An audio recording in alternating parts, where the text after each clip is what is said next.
ये question number कितना का है? 6 का है। और दो क्वेश्चन नंबर 6 का कितना है? 2। कह रहा है सवाल में युग्मपद समीकरण इतना इतना का कितना हल होगा। मतलब पूछ रहा है इसका हल क्या होगा, है ना। इसका हल क्या होगा? एक होगा या अनंत होगा या कोई हल नहीं होगा। वही हमको क्या करना होगा? जांच करना है। लिखेंगे हल। यहाँ पर समीकरण उतार लो। x + 2y। यहाँ पर कितना है? -8 है ना। इसको इधर ले जाएंगे तो क्या हो जाएगा? +8। फिर ये समीकरण पूरा को क्या करेंगे? उतारेंगे। क्या हुआ? 2x + 4y बराबर कितना? 16। अतः इसका समीकरण क्या होता है? याद है? मूल समीकरण जो जिसका कितना हल होगा, है ना, या अंकगणित हल होगा। तो इसका फॉर्मूला क्या होता है? A1 बटा A2 बराबर B1 बटा B2 बराबर C1 बटा C2। अब हमें यहाँ पर A किसका मान होगा? प्रथम समीकरण का ना। इसको प्रथम समीकरण, इसको क्या? दूसरा समीकरण।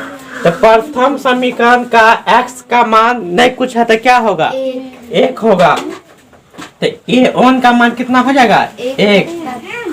समीकरण दूसरा का x का गुणज क्या है? 2 है। तो ये A2 का मान हो जाएगा। तो कितना हो जाएगा? 2 बराबर। फिर समीकरण 1 में y का गुणज कितना है? तो B1 का मान हो जाएगा। फिर समीकरण 2 में y का गुणज कितना है? 4। तो यहाँ B2 का मान कितना हो जाएगा? 4 बराबर। फिर यहाँ पर समीकरण 1 में, है ना, C1 का मान कितना हो जाएगा? 8।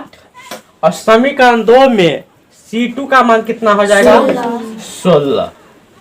अब हम देखेंगे यहाँ तो कटेगा नहीं, यहाँ कटेगा ना। हमेशा कटता है क्या? बड़ा से छोटा से बड़े अंक की ओर कटेगा। तो यहाँ नीचा में क्या है? बड़ा अंक है। तो 2 दूना 4। यहाँ है ना 8 दूना 16। तो क्या हो जाएगा? 1/2 बराबर 1/2 बराबर 1/2। यहाँ पर हमें ये देखना है कि सभी का सभी अंक आपस में क्या है? मिल रहा है और बराबर कहीं नहीं कट रहा है। तो इसका हल क्या होगा? हाँ, अनगिनत या अनंत। हाँ, अनगणित या अनंत। तक लिखेंगे अनंत। क्या होगा? अनंत हल होगा। हल होगा। चलो इसमें लिखेंगे हल। समीकरण उतारो। समीकरण 2x + 3y बराबर कितना? 7। समीकरण कितना? 1। समीकरण कितना? 1।